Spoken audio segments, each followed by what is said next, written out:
కాబట్టే నీ దగ్గర చెప్పుకోవడానికి సమాధానం లేదు, చెప్పుకునేందుకు ఏమీ లేదు. కాబట్టి ఏం చేయాలి, నువ్వు ఏదో ఒక డైవర్షన్ మీద ఏదో ఒక రకంగా ఒక కమిషన్ అని ఎంక్వైరీ అని ఏదో జరిగిందని ఇదిగో పులి అంటే అదిగో తోక అని నువ్వేమో దున్నపోతు తినిందనగానే నీకు తయారుగా నీ జోడీదారు బీజేపీ రెడీగా ఉన్నాడు. నువ్వు దున్నపోతు తినిందనగానే వాడు దుడ్డని కట్టేయని వాడికి వస్తాడు.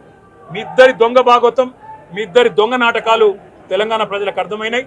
మేము మాత్రం వాళ్ళ పెడితే గిడితే ఒక వ్యక్తినో ఇద్దరు వ్యక్తులను జైల్లో పెడతాం, కానీ లక్షలాది మంది కేసీఆర్ సైనికులను టచ్ చేసే ధైర్యం నీకు లేదు. తెలంగాణ ప్రజలకు రక్షణ కవచం లాగా ఆనాడు ఉన్నది టీఆర్ఎస్ఏ, ఈ రోజు ఉండేది బీఆర్ఎస్ఏ, రేపటికి కూడా స్వీయ రాజకీయ అస్తిత్వమే శ్రీరామ రక్ష అనే విధంగా ముందుకు పోతాం. నువ్వు ఒక్కసారి కాదు 100 సార్లు పిలిచినా వస్తా, 100 సార్లు నిజమే చెప్తా. నువ్వు లై డిటెక్టర్ పరీక్షకు నీకు దమ్ముంటే నువ్వు మగాడివైతే రా, రాష్ట్ర ప్రజలందరూ చూస్తుండగా లై డిటెక్టర్ కూడా రెడీ. నువ్వు ఒక కేసు కాదు ఇంకో 1000 కేసులు పెట్టినా మేము ప్రశ్నించడం బంద్ చేయం, కొట్లాడడం బంద్ చేయం, తెలంగాణ ప్రజల తరపున నిలదీయడం బంద్ చేయం. నువ్వు వేధింపులతో కేసులతో ఏదో సాధిస్తాననుకుంటే నువ్వు సాధించేదేమీ లేదు. అన్నిటికీ తెగించే కొట్లాటకు ముందుకు వచ్చినాం, తప్పకుండా అన్ని ఎదుర్కొంటామని చెప్పి మీ అందరికి తెలియజేస్తూ థ్యాంక్ యూ.